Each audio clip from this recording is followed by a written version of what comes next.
और जो कुछ आसमानों में है और जो कुछ जमीन में है सब अल्लाह ही का है।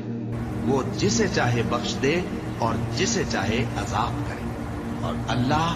बख्शने वाला मेहरबान है। ए ईमान वालो, दुगना चौगना सूद न खाओ और अल्लाह से डरो ताकि कामयाब हो जाओ, और दोजख की आग से बचो जो काफिरों के लिए तैयार की गई है, और अल्लाह और उसके रसूल की इताअत करो ताकि तुम पर रहमत की जाए,